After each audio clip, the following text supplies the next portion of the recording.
Well, because I had posted that video about the procedure we had initiated a couple weeks ago called the involuntary bankruptcy petition, which was, well, for one, it was an epic failure, so you should know that. But number two, what we had tried to do was to compel the court to sort of seize Navient and put them into bankruptcy. Um, and I had done that for two chief reasons. The first being, we have been unsuccessful to date in persuading any federal court to gather up all these debts under all the different sort of theories that we have alleged constitute grounds upon which the debts were discharged in your individual Chapter 7s and Chapter 13s. And for a variety of reasons, we've not been able to do that. And this seemed to me to be the only way that was ever going to happen.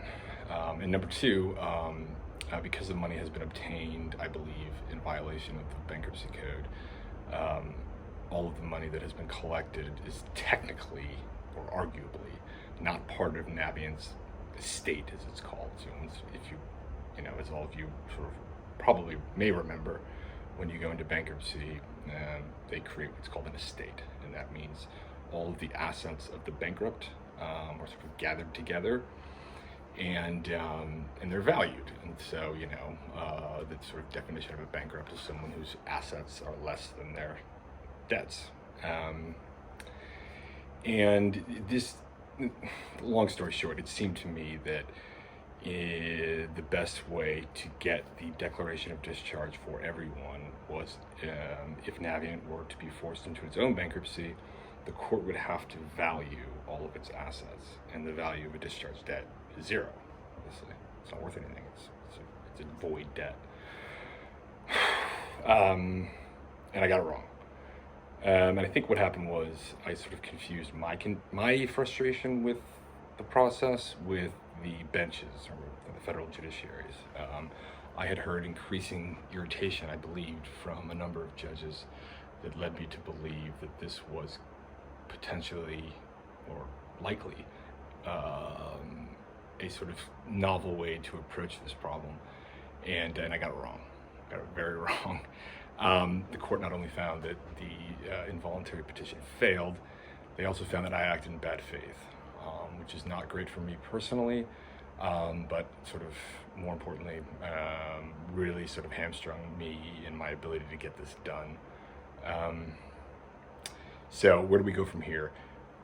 All the cases that I have been working on for you all, I have been removed from because this was a pretty drastic thing to do, and the co-counsel that sort of are purporting to represent you all now, they sort of couldn't have that sort of risk profile attached to the cases, which is understandable.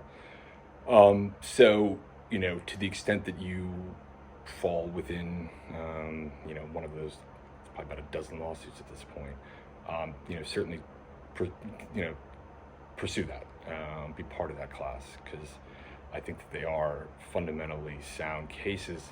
They're just sort of taking forever, but I do hope that they're going to come to a head here for all of you. I still am trying to figure out exactly how to get this done in a way that doesn't leave 3/4 or half of you out in the cold. And at the moment, I do not have an answer to that. I really did think that this was a cool idea.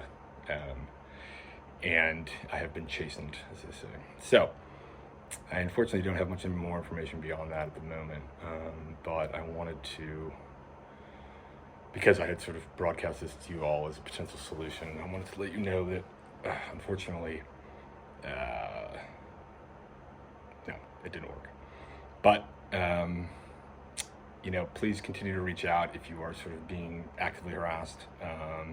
Try to do what we can. We have a cease and desist generator on the website that you can use that will send a letter to Navient and or FIA or Nelnet or whoever it is sort of giving you a hard time. And I will let you know what I sort of come up with, but at the moment we are kind of in a holding pattern while we dig out from under the mess that I created. So